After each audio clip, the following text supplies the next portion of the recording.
विद्यार्थी मित्रांनो, आज या व्हिडिओमध्ये आपण पाहणार आहोत इयत्ता 9वीच्या गणित भाग 2 मधील प्रकरण क्रमांक 7 निर्देशक भूमिती। आणि या प्रकरणातील आज आपण सोडवणार आहोत सराव संच 7.1। तो सराव संच सोडवण्यापूर्वी आपण काही घटकांचा अभ्यास करू आणि त्यानंतर सराव संच 7.1 मधील उदाहरणे सोडू। आज आपल्याला पाहायचं आहे अक्ष, आरंभ बिंदू व चरण। आपल्याला एक आकृती दिसते। या आकृतीमध्ये ही जी संख्या रेषा आहे याला म्हणणार आहोत आपण एक्स अक्ष, आणि या एक्स अक्षाला लंब असणारी ही दुसरी संख्या रेषा याला म्हणणार आहोत आपण वाय अक्ष। या दोन अक्षांनी एकमेकांना छेदल्यामुळे हा जो छेदनबिंदू तयार झाला तो आहे आरंभ बिंदू, आणि या दोन अक्षांनी एकमेकांना छेदल्यामुळे या एका प्रतलाचे एकूण 4 भाग झाले। या 4 भागांना आपण घड्याळाच्या काट्याच्या उलट दिशेने मोजत जाणार आहोत। तर हा आहे चरण पहिला, हा आहे चरण दुसरा, हा चरण तिसरा आणि हा आहे चरण चौथा। हे 4 चरण आपण इथून सुरुवात करून घड्याळाच्या काट्याच्या उलट दिशेने मोजत जाऊन इथपर्यंत आलो तर हे असेल चरण चौथा। आपल्याला यामध्ये एकच लक्षात ठेवायचं आहे की जमिनीला हा समांतर असणारा जो अक्ष आहे तो आहे एक्स अक्ष। हा जमिनीला लंब असणारा किंवा या एक्स अक्षाला लंब असणारा हा जो अक्ष आहे याला म्हणायचं आहे वाय अक्ष। या दोन अक्षांचा छेदनबिंदू जो आहे त्याला म्हणायचं आहे आरंभ बिंदू, आणि या दोन अक्षामुळे एका प्रतलाचे जे 4 भाग झाले त्यांना आपण म्हणणार आहोत चरण पहिले, चरण दुसरे, चरण तिसरे आणि चरण चौथे। आता आपण या पुढचा भाग पाहू। दुसरी एक जी आकृती आपल्याला दिसते तर या आकृतीमध्ये जे चरण आता 4 तयार झालेले आहेत हे आपण पाहिलं। तर या चरणामध्ये इथं जो कोणता बिंदू असेल या चरणामध्ये, पहिल्या चरणामध्ये, तर त्या सर्व बिंदूचे एक्स निर्देशक आणि वाय निर्देशक दोन्हीही धन असतील। दुसऱ्या चरणामध्ये येणाऱ्या प्रत्येक बिंदूचे एक्स निर्देशक हे ऋण असतील आणि वाय निर्देशक असतील धन। तर तिसऱ्या चरणामध्ये दोन्हीही बिंदूचे,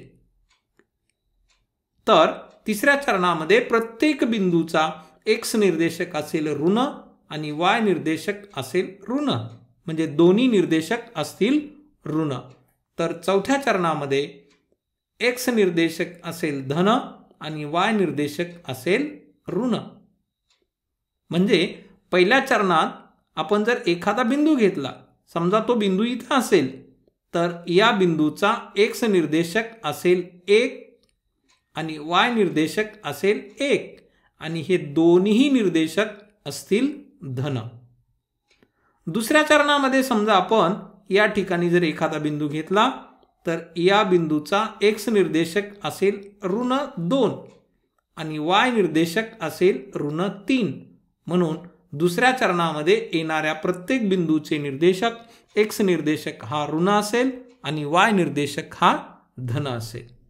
तर तिसऱ्या चरणात प्रत्येक बिंदूचा वाय निर्देशक हा ऋण असेल आणि एक्स निर्देशक सुद्धा ऋण असेल। चौथ्या चरणात येणाऱ्या प्रत्येक बिंदूचे एक्स निर्देशक असतील धन आणि वाय निर्देशक असतील ऋण। आठवणी ठेवा की पहिल्या चरणातील दोन्ही निर्देशक धन असतात, किंवा ज्या एखाद्या बिंदूचे दोन्ही निर्देशक धन असतील तो बिंदू असेल पहिल्या चरणात। जर एखाद्या बिंदूचा एक्स निर्देशक असेल ऋण आणि वाय निर्देशक असेल धन तर तो बिंदू असेल दुसऱ्या चरणात। किंवा एखाद्या बिंदूचे दोन्ही निर्देशक ऋण असतील, म्हणजे एक्स निर्देशक ऋण असेल, वाय निर्देशक ऋण असेल, तर तो बिंदू असेल तिसऱ्या चरणात। आणि एखाद्या बिंदूचे एक्स निर्देशक असतील धन आणि वाय निर्देशक असेल ऋण, तर तो बिंदू असेल चौथ्या चरणात. पहिल्या चरणात दोन्ही निर्देशक धन, दुसऱ्या चरणात एक्स निर्देशक ऋण, वाय निर्देशक धन, तिसऱ्या चरणात दोन्ही निर्देशक असतील ऋण आणि चौथ्या चरणात एक्स निर्देशक असेल धन आणि वाय निर्देशक असेल ऋण. या सर्व माहितीवरून आता आपण सराव संच 7.1 मधला जो पहिला प्रश्न आहे तो सोडवायला घेऊ. सराव संच 7.1 मधला प्रश्न पहिला आहे की खाली दिलेले बिंदू त्यांच्या सहनिर्देशकावरून कोणत्या चरणात किंवा कोणत्या अक्षावर आहेत ते लिहा. पहिला दिलेला आहे ए बिंदू आणि या ए बिंदूचे निर्देशक आहेत -3, धन 2.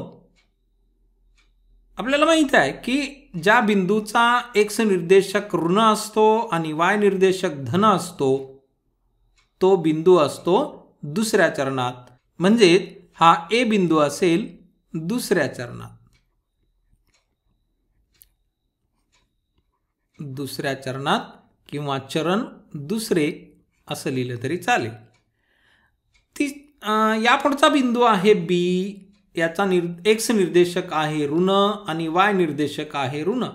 दोन्हीही निर्देशक ऋण असणारा बिंदू तो नेहमी असतो तिसऱ्या चरणात. म्हणून बिंदू बी असेल तिसऱ्या चरणात.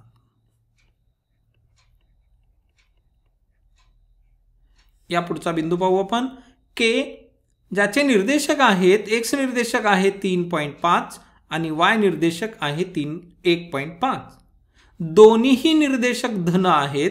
दोन्हीही निर्देशक धन असणारा बिंदू नेहमी असतो पहिल्या चरणात. म्हणून बिंदू के असेल पहिल्या चरणात.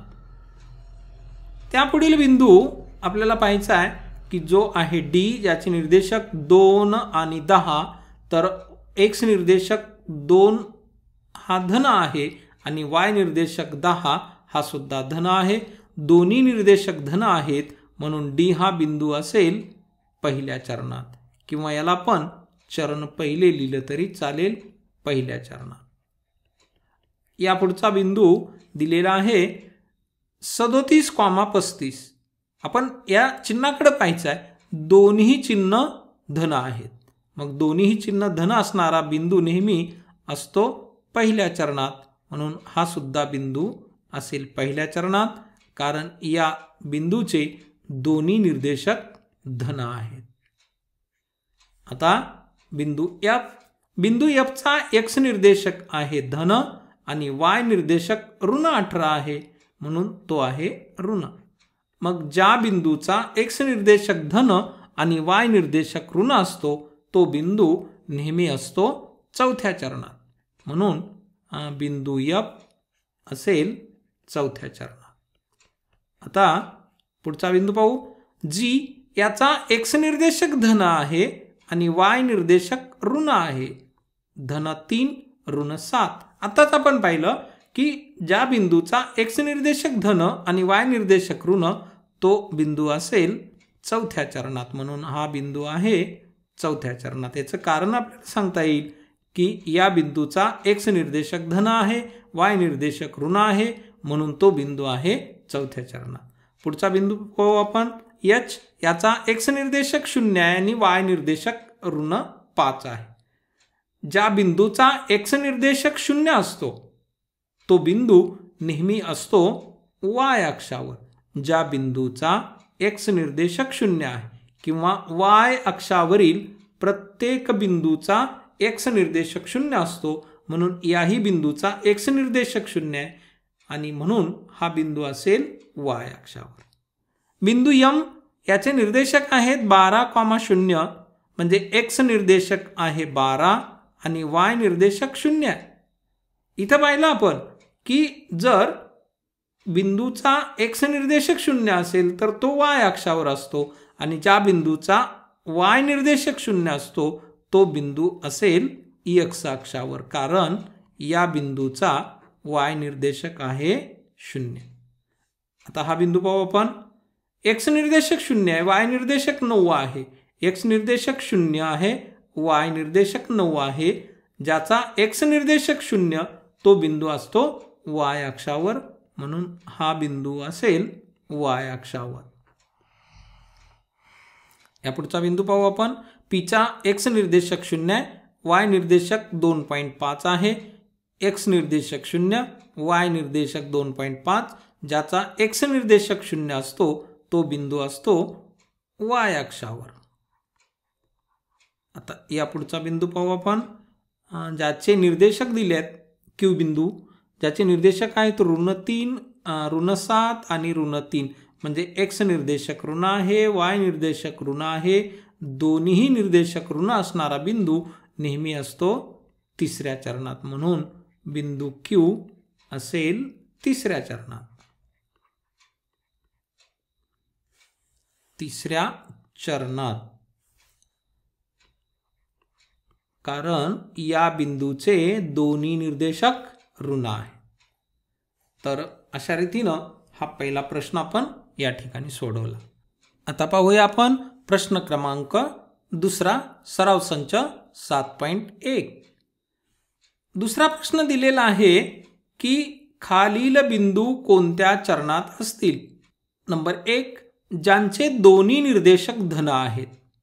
आताच आपण पाहिलं की ज्या बिंदूचे दोन्ही निर्देशक धन आहेत तो बिंदू कोणत्या चरणात असेल, तर तो बिंदू असेल पहिल्या चरणात, ज्याचे दोन्ही निर्देशक धन असतात. म्हणून पहिला बिंदू दोन्ही निर्देशक धन आहेत, म्हणून हा बिंदू असेल पहिल्या चरणात. हा बिंदू असेल पहिल्या चरणात, कारण या बिंदूचे दोन्ही निर्देशक हे धन आहे. आता दुसरा प्रश्न आपण पाहायचा आहे की ज्यांचे दोन्ही निर्देशक ऋण आहेत. मग ज्या बिंदूचे दोन्हीही निर्देशक ऋण आहेत तो बिंदू नेहमी असतो, सांगता येईल का तुम्हाला? हा बिंदू असतो, हा बिंदू असेल तिसऱ्या चरणात. ज्याचे दोन्ही निर्देशक हे ऋण असतात, हा बिंदू असेल तिसऱ्या चरणात. ज्या बिंदूचे दोन्ही निर्देशक ऋण असतात तो बिंदू असतो तिसऱ्या चरणात. आपण तिसरं उदाहरण पाहू. ज्याचा एक्स निर्देशक धन आणि वाय निर्देशक ऋण, एक्स निर्देशक धन आणि वाय निर्देशक ऋण, तो बिंदू नेहमी असतो चौथ्या चरणात. हा असेल चौथ्या चरणात. आणि आता शेवटचा बिंदू की ज्या बिंदूचे ज्याचा एक्स निर्देशक ऋण आहे आणि वाय निर्देशक धन आहे. तर एक्स निर्देशक ऋण, वाय निर्देशक धन, तर हा बिंदू असेल तर तो दुसऱ्या चरणात. हा बिंदू असेल दुसऱ्या चरणात, कारण दुसऱ्या चरणात प्रत्येक बिंदूचा एक्स निर्देशक ऋण असतो आणि वाय निर्देशक हा धन असतो.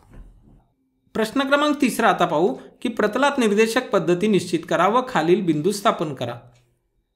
काही बिंदू दिलेत आपल्याला आणि हे बिंदू या आलेखाच्या प्रतलावरती स्थापन करायचे आहेत. आपण एक्स अक्ष आणि वाय अक्ष हे काढून घेतले, निर्देशक सुद्धा या ठिकाणी लिहून घेतलेले आहेत.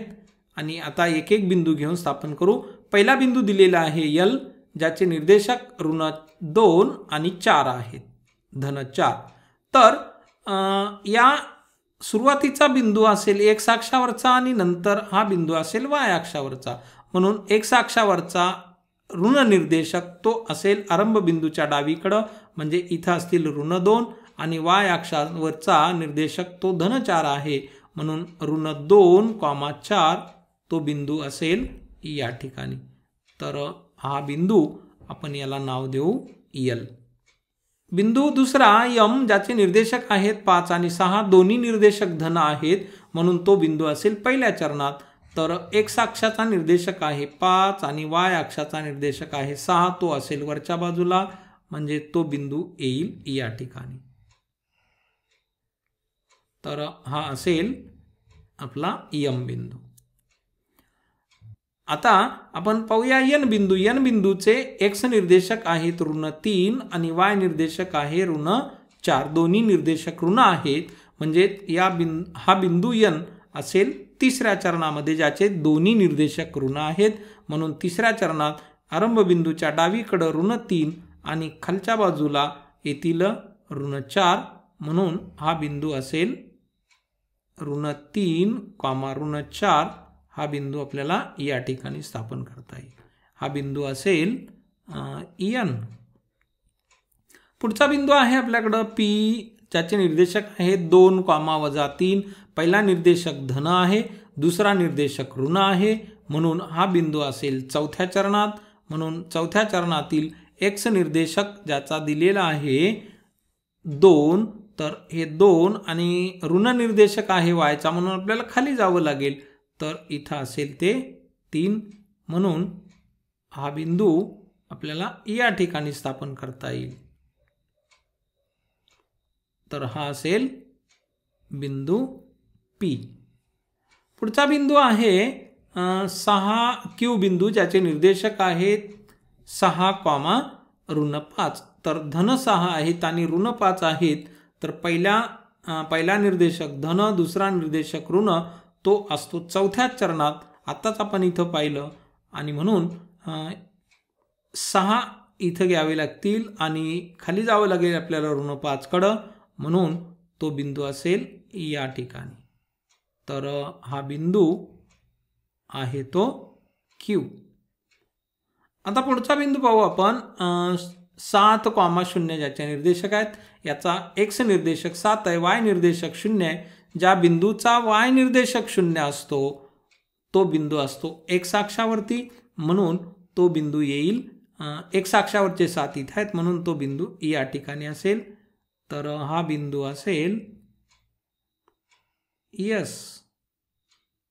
आता दुसरा एक बिंदू दिला आहे T, ज्याचा x निर्देशक 0 आहे, y निर्देशक ऋण 5 आहे. ज्याचा x निर्देशक 0 असतो ज्या बिंदूचा, तो बिंदू असतो y अक्षावरती आणि तो ऋण 5 या ठिकाणी असेल. आणि म्हणून आपण y अक्षावरती ऋण 5 या जागेवर आहेत. म्हणून तो बिंदू हा y अक्षावरच असेल आणि तो असेल या ठिकाणी. तर हा बिंदू आहे T. तर अशा रीतीनं सराव संच 7.1 मध्ये आपल्याला प्रश्न क्रमांक 1, प्रश्न क्रमांक 2 आणि प्रश्न क्रमांक 3 दिले होते सोडवण्यासाठी. आपण तिन्ही प्रश्न या ठिकाणी सोडवून पूर्ण केले. भेटूया आपण पुढील व्हिडिओमध्ये एका नवीन घटकासह. तोपर्यंत नमस्कार.